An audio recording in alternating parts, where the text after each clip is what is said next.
So I remember reading in your book that whilst you were really smart, and I'm hearing now that you tried to dumb it down, but nevertheless, whilst you were really smart, you never did well in your actual exams. Yeah.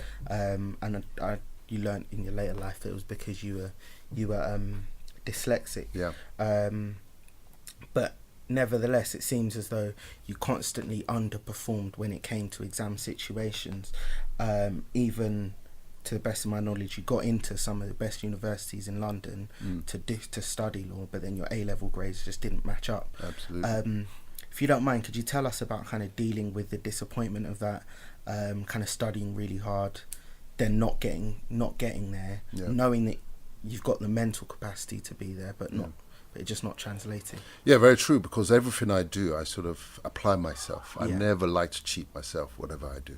Yeah. If it's football, I'll work hard on the pitch. Yeah. I push to get the best. It's Yeah. almost like the orange juice. You've got to squeeze every last bit of juice out of it. That's my approach to life. And similarly, as far as studies are concerned, I read a lot. I used to put the time out, go to the library, and put the work in. I really put the work in. Always expecting to finish high, and then finding that each time the exams came, the grades came in low, however much I applied myself. And it took me a long time to understand it. I carried the disappointments all through the early stages, that I will teach people concepts that they did not understand, and they will end up getting better grades than I did. But again, whenever you have a setback like that, the proper response to it is not to despair and give up.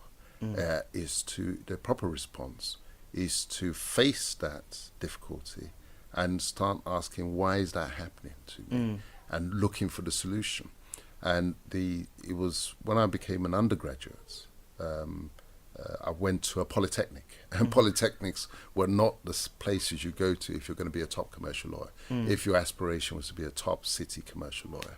And in the early stages, that's militated against me, because they'll look at the CV and they'll say, oh, Inner London Comprehensive, Polytechnic. Whereas they're expecting for a commercial lawyer, they expect to see public school, Oxford, Cambridge, or Durham, or one of those Ivy League, Russell Group universities. And there you've got the Polytechnic of North London, as it was. So that really stacks the odds against you. You've really created an uphill task for yourself. But it was frustrating, because I knew that when it came to actually dealing with concepts and dealing with the subject, I was better than the ones who were getting the better grades and going to the good universities. So it was in the final year of my degree when I had to get an upper second. In the days when upper second were very hard to get, due respect to the new generation, there are a lot of upper seconds out there. But in those days, they really were very hard to get. So most people would get 2-2s then? Most people would get 2-2s. Okay. And I needed to get that 2-1, especially to make up for the fact that I was at a Polytechnic, not a university. I knew if I got a 2-2, it was going to be a no-no as far as commercial law is concerned.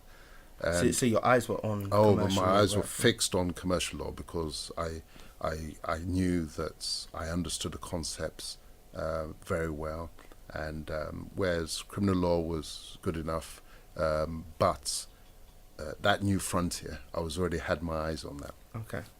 And so the final year of the degree was when I was studying with fellow students, or they dragged me along to the revision.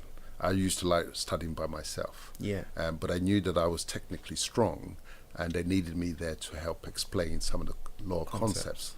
So reluctantly I went, and I remember I was asked to explain the facts in a particular case, and I dried up within seconds. Nothing was there in my memory. And a girl who I had been explaining the concepts to then took over, and she gave a long explanation, narrative, detailed. Every detail was there, and that's caused me to reflect. I said, she struggles with the concepts, but I'm struggling with remembering the details. There lies my problem. something in my brain process is stopping me from holding that detail. And of course, exams are all about, typically about memory, and recall. So that helps me. Yeah. Because what I then did was to change my options. I went for subjects which required understanding rather than memory. Okay. And by going for the ones that play to my strength, I then got the 2-1s across the board and just made it through with a 2-1. And the rest, as they say, is history. And then that took me to the city law firms eventually.